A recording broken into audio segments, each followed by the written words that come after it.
I was 65 years old the night my son decided I was no longer welcome in his home.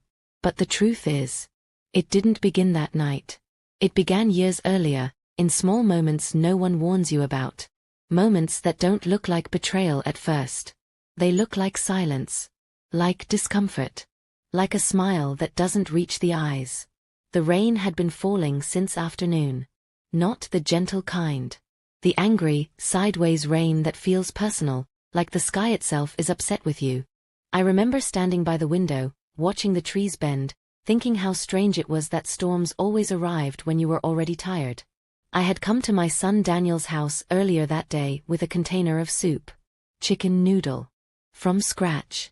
The way he liked it when he was a boy. He hadn't asked for it. But mothers don't always wait to be asked. My name is Margaret Hale. I raised Daniel alone for most of his life. His father, Thomas, died when Daniel was just 12. Heart failure. Sudden. Unfair. One day I was packing lunches and folding socks. The next, I was learning how to survive grief without collapsing, because a child was watching. I worked as a school librarian for 34 years. Quiet job. Modest pay. But Daniel never lacked love. Never lacked food. Never lacked safety. Every scraped knee. Every fever. Every science project glued together at midnight. I was there. Always. When Daniel married Laura, I told myself I was gaining a daughter. That's what people say, isn't it? But Laura never wanted a mother-in-law. She wanted distance, polite, controlled, convenient. At first, I thought it was shyness. Then I thought it was stress. Then I realized. It was calculation. The first red flags, that I ignored. Laura corrected me constantly. Not loudly. Just enough to remind me where I stood. That's not how we do things here, Margaret. You're old-fashioned. Daniel prefers it this way now. Small sentences. Sharp edges. I learned to shrink without noticing. When Daniel asked me to move in temporarily after my arthritis worsened, I hesitated. Not because I didn't want to be near my son. But because I could feel it. I was entering someone else's territory. Still, he insisted. Mom, you shouldn't be alone. I believed him. Living where you are tolerated. Their house was beautiful. Warm lighting. White walls. Everything spotless. Too spotless. Like a place where mistakes weren't allowed. I stayed in the guest room. I folded my blankets every morning. I washed my own dishes. I tried to be invisible. But somehow, I was still too much. Laura watched me. Not openly. But carefully. Like someone waiting for proof they already believed existed. The lie that hadn't been told yet. It happened on a Tuesday. A small thing. An envelope. Cash inside. Money Daniel had given Laura for household expenses. I never touched it. But by evening, it was gone. Laura didn't accuse me right away. That's what made it dangerous. She waited. Let the seed rot. That night at dinner, she sighed loudly. I swear, she said, things just keep disappearing lately. Daniel looked up. What things? Laura smiled. Soft. Innocent. Oh, nothing. Probably just stress. I felt it then. That tightening in my chest. The beginning of something I wouldn't escape. Why betrayal hurts more when it's quiet. If she had screamed at me, I could have defended myself. If she had accused me outright, I could have fought. But she didn't. She planted doubt. And doubt grows best in silence. That night, as the storm outside intensified, Daniel avoided my eyes. That was new. My son had always looked at me. Even when he was angry. Especially when he was uncertain. But that night, he didn't. I went to bed early. Not because I was tired. Because I felt something coming.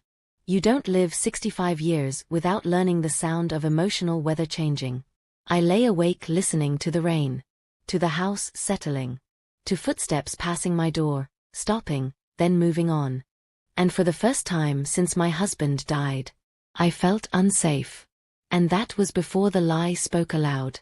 I didn't know yet that Laura had already decided. Didn't know she had rehearsed. Didn't know my silence was about to be used against me. All I knew was this. The storm outside was loud.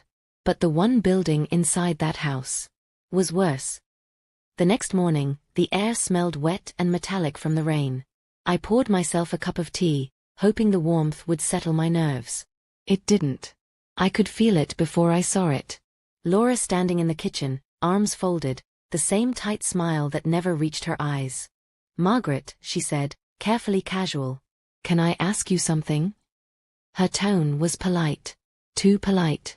Like a knife wrapped in velvet. The accusation. I noticed the money Daniel left in the envelope. "It's gone." I blinked. My fingers tightened around the teacup.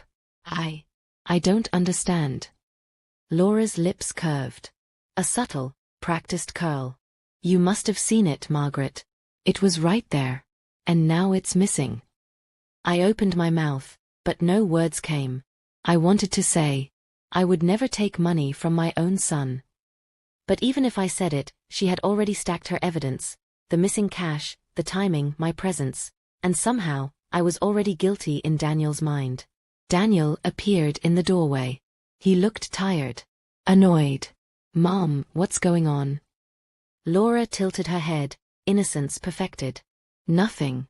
Just, some money is missing. Margaret must know something." I froze.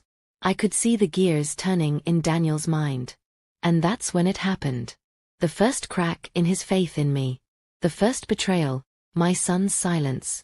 Daniel didn't yell. He didn't accuse. He looked at me, confused. Hurt. And then, he chose her version of events. I don't know, he said finally. Maybe it's just. He trailed off. And in that pause, the room turned cold. Because in that pause, he decided I might be capable of something I was not. The storm inside grew. I went to my room that morning and sat on the edge of the bed. My heart was racing. My body felt like it belonged to someone else. How could my own son, the child I had raised, the boy I had kissed goodnight, look at me and hesitate? This was not just a misunderstanding. It was a choice. A decision. And decisions like this leave permanent scars. The quiet torture of watching them work together. The next few days, Laura became more careful. She didn't say much. She didn't need to. A folded towel out of place, a misplaced cup. All became silent weapons. She didn't accuse, she insinuated. She didn't confront, she suggested. And Daniel listened. And I said nothing. Because fighting didn't help. Explaining didn't help. Even defending myself seemed futile. All that mattered was survival. And survival in your own son's house when you've become the enemy is a lesson I was learning the hard way. The night everything changed. 2 nights later, the storm returned. Not the rain this time, the emotional storm. Daniel's voice was calm. Laura's was soft. But the words cut like glass. "Mom," he said, "I think it's better if you stay somewhere else for a while." I froze. I felt the words like a punch in the chest. "For how long?" I whispered. "Until we sort things out," he said, glancing at Laura. The glance said it all. And that night, at 65, I became homeless in my own family. Reflection, the first taste of isolation. I packed a small bag. My knees ached. My hands shook. I wanted to cry, but I didn't. Not yet. Because crying wouldn't change the fact that I was being thrown out of my son's house. Over a lie I didn't commit. And worse. My son didn't even know it was a lie. I stepped out into the rain. It poured over me, soaking my coat. Cold and relentless. Like life itself was confirming that sometimes, even the people you raised will turn against you. The rain hadn't stopped. It followed me relentless. As I walked through the empty streets, my bag clutched tightly. Every puddle reflected my own weary face. Every passing car seemed to ignore me, as if I didn't exist. The first night away, I finally found refuge in a small, dimly lit inn on the outskirts of the city. The owner, a kindly woman named Mrs. Patel, glanced at me with quiet concern as I stepped in, dripping wet. "Are you all right, ma'am?" she asked. I nodded, though my body shivered uncontrollably. "I need a room for the night," I managed to say. She handed me a key and a towel. "Take your time. Dinner is ready if you want it." I barely had the energy to respond. All I could think about was Daniel. And Laura. And the cruel perfection of that day. Reflections on betrayal. Sitting on the narrow bed, I finally let the tears come. Not loud, not dramatic, but steady. A quiet stream for all the pain I'd swallowed over the past week. I remembered raising Daniel. Every scraped knee, every birthday, every quiet bedtime story. And now he had listened to someone else's words over his own mother's truth. Betrayal isn't just about lies. It's about silence. It's about choosing someone else over the person who gave you life. And for the first time, I felt the weight of that fully. Early survival lessons. I had no money, no backup plan, and nowhere to go. Yet, sitting in that small room, I realized that panic wouldn't help. I began making lists. Where could I find work? How could I survive a month, 2 months, a year? Who could I trust? Even the simple act of writing these down gave me a tiny spark of control. Unexpected kindness. The next morning, Mrs. Patel offered me breakfast. Her voice was gentle, but her eyes were sharp, noticing my exhaustion. "You look like you've been through a storm," she said. I smiled weakly. "Yes, you could say that. I've got an extra room in the back if you need it for a few days." "Notar. Just get back on your feet." Her words were like sunlight breaking through the clouds. Small kindness, a reminder that not everyone wanted to see me broken. Laura's moves from afar. While I nursed my tea in that quiet room, Laura was already planning her next move. She didn't need to speak to me to wield power. She had Daniel completely convinced. Each day she would whisper, suggest, insinuate. Each day, he became less himself. Less able to see the truth. I clenched my fists. I had to be smarter than them. I had to survive. I had to reclaim what was taken from me. A glimmer of resolve. That night, I walked back out into the rain, under a sky heavy with dark clouds. I wanted the storm to wash away my fear, to let the pain pour out of me. And as I walked, a thought struck me, steady and cold. If my son cannot see the truth, I will make sure the world does. I wasn't sure how yet. I wasn't sure when. But I knew this. I would not beg. I would not plead. I would not break. And somewhere deep in me, a small flame lit. It was fragile, but it was mine. It was hope. And it was the first step toward reclaiming everything that had been stolen. The first morning alone was quieter than I expected. No voices, no dishes clattering, no faint smells of someone else's cooking. Just the sound of my own breathing, and somewhere outside, a single bird calling against the gray sky. At first, it felt like freedom. But freedom has a sharp edge when it comes suddenly. I realized how much I had relied on routine, and on people who no longer valued me. Finding shelter and safety. I moved from the inn to a small room Mrs. Patel had insisted I take for the week. It wasn't fancy, but it was dry. It wasn't warm, but it was mine. I unpacked the few belongings I had brought, a bag with clothes, a photo of Daniel as a boy, and my husband Thomas's watch. I sat on the bed and stared at the wall, thinking of how quickly my world had changed. How a single lie could turn years of love into suspicion and fear. First signs of cracks in Laura's story. While I rested, I couldn't help but wonder what was happening at Daniel's house. I imagined Laura pacing in the kitchen, repeating the accusation, tightening the web. But I also imagined Daniel, alone in his thoughts, questioning her, doubting for the first time. And I knew, from decades of raising a son who had always valued honesty, that cracks were inevitable. They just took time to appear. Small victories in independence.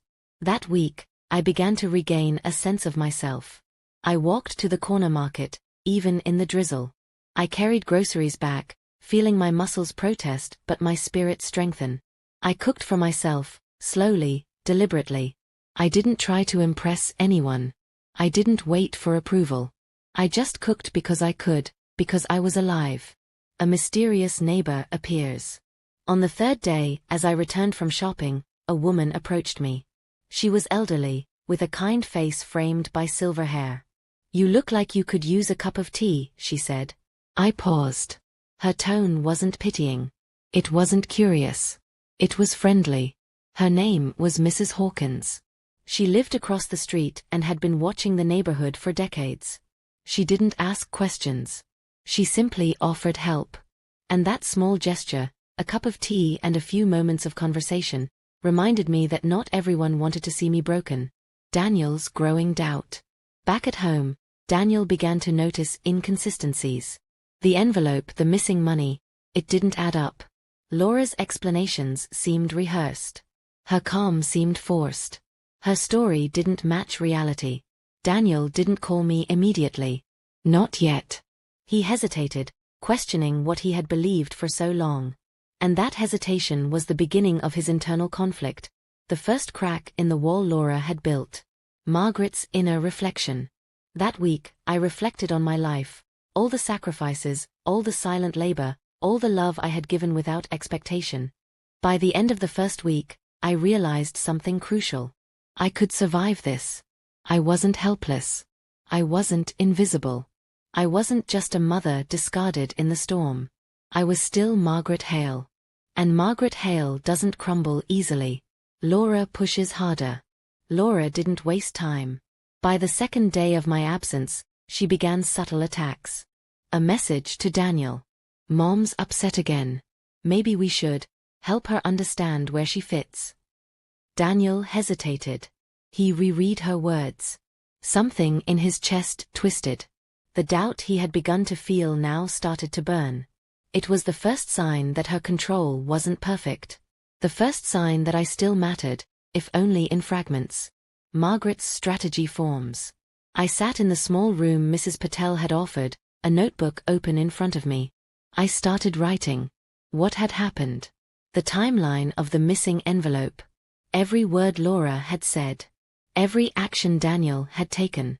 I didn't write to prove anything to them. I wrote to prove to myself that I remembered. That I had clarity. That I had power. Writing felt like reclaiming the small pieces of myself that had been quietly eroded over the past months. Finding strength in routine. I cooked again. I walked in the rain, letting it cleanse the despair. I made my bed, folded my clothes, and treated each small act as a declaration. I exist. I matter. I survive. The storm outside was still loud, but inside me, a different kind of storm was forming. One of determination. One of planning. One of eventual justice. A subtle ally appears. Mrs. Hawkins, the neighbor, became more than a passerby. She watched quietly as I carried groceries. She offered small advice about where to get discounts, which stores were safe, and how to navigate the neighborhood. "You don't owe anyone anything, Margaret," she said one morning. Her words struck me with more force than any argument could have. You owe yourself the right to live your life on your terms. And in that simple statement, I felt a seed grow. A tiny, fragile hope that I could not just survive, I could thrive. Daniel's silent struggle. Meanwhile, back at home, Daniel began noticing things he hadn't before. Small inconsistencies in Laura's story. The envelope's timeline didn't match her claims. Her calm demeanor felt rehearsed, forced. He tried to confront his feelings, but guilt and loyalty wrestled with love for his mother. It was the first real tension in his heart, the first crack in the wall Laura had built. The first signs of clarity. By the end of the week, I had a plan. Document everything. Every interaction, every accusation, every lie. Rebuild independence. Even small things like cooking and walking were exercises in self-respect. Watch and wait. Observe how Laura acted, and where Daniel's loyalties might shift. I was no longer just reacting. I was preparing. The inner storm. One night, I sat on the small balcony of my temporary room, watching the rain streak down the glass. I thought of Thomas, my late husband, and how we had survived struggles together. I thought of Daniel, my son, and the boy I once held in my arms, trusting him to see the truth. I thought of Laura, who had turned kindness into a weapon. And I whispered to myself, I will not be erased. Not now. Not ever. By the time I returned to my own home, not Daniel's, but the house I had paid for, the home I had built, I knew. The lie had been told. The betrayal had begun. But I still had clarity, courage, and a plan. The morning I returned home from my temporary room, the air smelled like wet earth and ash. The storm had passed, the one outside, but the storm inside my life was far from over. I unlocked the door to my own house, the house I had built with my late husband, the house my son and his wife had tried to take from me with lies and subtle manipulation. And I realized something. I was no longer afraid. First day back, reclaiming my space. I started by walking slowly through each room. The kitchen, spotless, as Laura liked it but impersonal. The living room, cold, with the echoes of arguments and whispered accusations still lingering. My bedroom, the place that had been violated by their judgment, yet still mine. I touched the furniture, ran my fingers along the shelves, and allowed myself to breathe fully for the first time in days. It was small, but it was mine. And it felt like the first victory in a war I hadn't yet begun. The first confrontation, Daniel. I knew he would come. I knew he would feel guilty. I also knew he was still under Laura's influence. Sure enough, that afternoon, there was a knock at the door. Mom, Daniel said, stepping in cautiously. Can we talk? I gestured to the living room chair, the one I had sat in years ago, watching him grow from a boy to a man. I suppose we can, I said, calm, measured. My heart pounded, but I refused to let it show. Laura's shadow over the conversation. He shifted nervously, glancing toward the doorway, as if expecting her to appear. Her absence was palpable, and yet her presence hung in every word, every hesitation. Mom. I don't know what to believe, Daniel said finally. And I want to trust you. But I don't know anymore. The words stung, but they were also an opening. Because beneath his confusion, beneath the doubt, I saw a flicker of the boy who had always believed in me. Margaret's calm revelation. Daniel, I said softly, you don't have to figure it all out today. But you do need to remember one thing. I am your mother. And no one, not Laura, not anyone else, can erase what we shared. Not if you remember who I am. He looked at me, a storm of guilt, love, and fear in his eyes. I let silence sit between us. Long, heavy, expectant silence. And for once, I didn't fill it with excuses or apologies. The subtle unraveling. Over the next few days, Daniel began to notice things he hadn't before. Laura's explanations didn't add up. The missing envelope timeline conflicted with her version. Her calm seemed rehearsed, forced, artificial.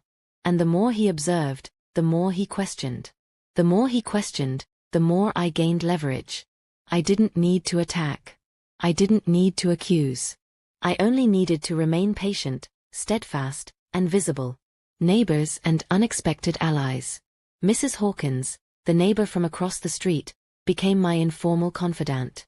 Keep your eyes open, she said one morning as we shared coffee on my porch. People like her always slip up. You don't have to force it, just be ready when she does. I realized that survival wasn't just about enduring Laura's lies. It was about recognizing allies, gathering evidence, and being strategic. Laura's increasing desperation. Laura's moves became more desperate. Small criticisms, meant to unsettle me.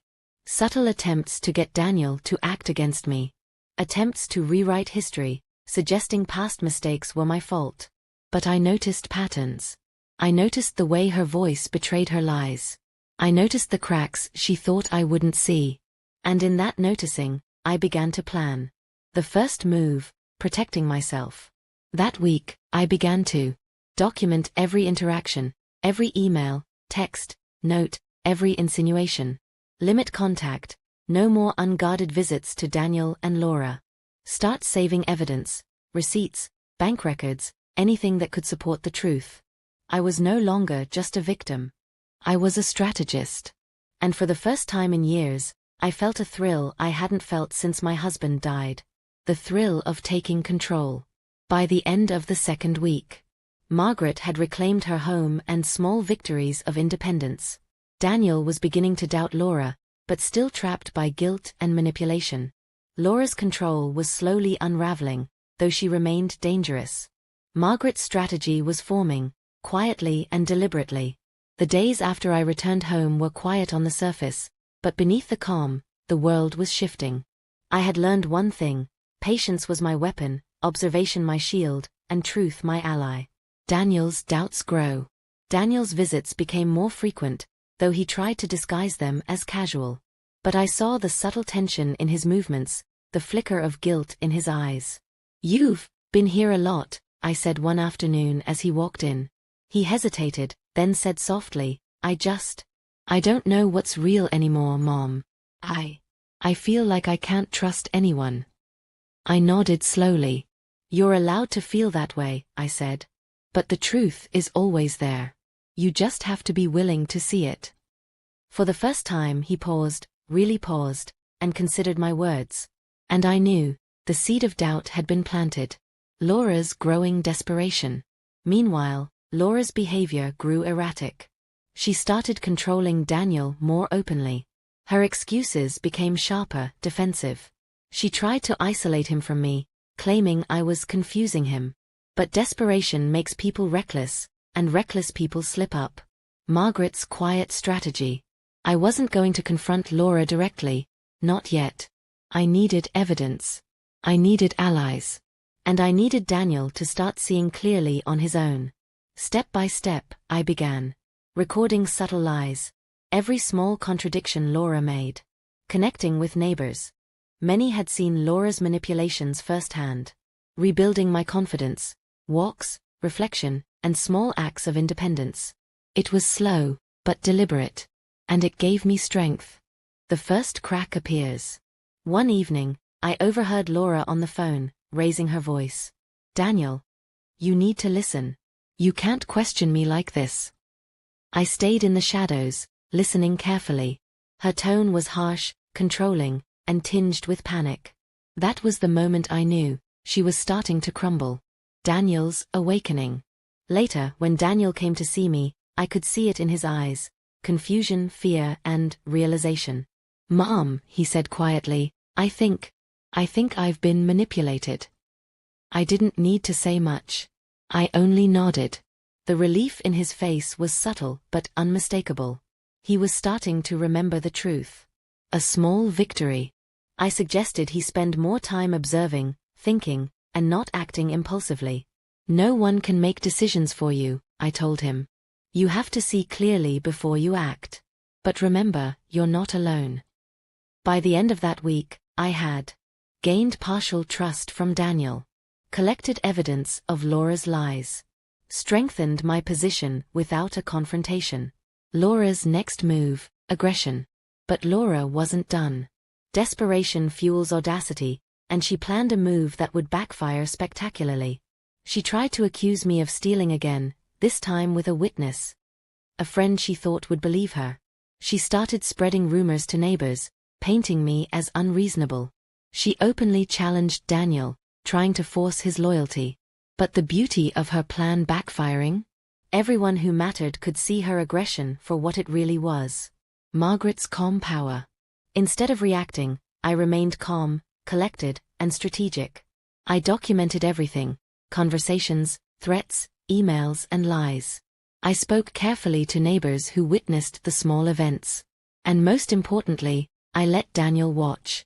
Because when he truly saw her manipulations, unchecked and reckless, he would begin to take the next step on his own. By the close of this week, Daniel's trust in me was growing. Laura's control was slipping. I had regained confidence, independence, and clarity. And the storm that had seemed endless was slowly, subtly, starting to turn in my favor. It wasn't over yet. Not by a long shot. But for the first time in months, I felt hope, and I felt power. The days grew colder, but inside me, a warmth had begun to build, a quiet, determined fire. I had survived the storm outside. I had survived the storm inside my family. And now, I was ready to turn the tide. Margaret's daily routine, small victories. I woke earlier each morning. I walked through the garden, feeling the earth beneath my feet, recalling how Thomas and I had planted every tree and bush together. I cooked breakfast for myself, slowly, savoring the independence. Every small action reminded me, this house, this life was mine. I also spent hours documenting every interaction. Notes about Laura's subtle lies. Texts and emails to Daniel. Conversations overheard, small inconsistencies. Every attempt to manipulate or intimidate. Each note was a brick in the wall I was building. A wall of truth, patience and strategy. Daniel begins to question openly. One evening, Daniel came over without warning. His eyes, wide and troubled, betrayed the inner conflict I had been watching grow. "Mom, I don't know what to believe anymore," he said. I gestured to the living room chair, the one I had sat in for years, watching him grow. "Daniel," I said softly, "you've always had to trust your heart. And your heart knows the truth. Listen carefully to what you see, not just what you're told." His eyes flickered with understanding. It was subtle, but it was there. The first real sign that Laura's control was weakening. Laura's escalation, reckless moves. Laura wasn't idle. Desperation fuels audacity, and she tried several aggressive maneuvers. She spread rumors to neighbors, painting me as unstable. She tried to manipulate Daniel with emotional pressure, tears, and subtle threats. She even attempted to remove any evidence that might contradict her lies. But these moves had unintended consequences. Daniel's doubt grew stronger. Neighbors began noticing her manipulations. Her perfect control facade began cracking. Every time she overreached, I gained more clarity, more patience, and more resolve. The first confrontation, quiet, strategic. I didn't rush her. I didn't lash out. One afternoon, Laura stormed into my yard, red-faced and frantic, believing I would react. "You can't do this to me," she screamed. "You can't manipulate Daniel." I stayed calm, pouring tea for myself and gesturing for her to sit. "Laura," I said softly, "it seems you've confused fear with power. You think yelling and lies will control the truth. But truth is patient. Truth is steady. And truth always comes out." She froze, uncertain for the first time. Her words faltered. And in that moment, I realized something profound. She could be undone by her own actions. Daniel steps forward. Later that evening, Daniel came to me, his face serious.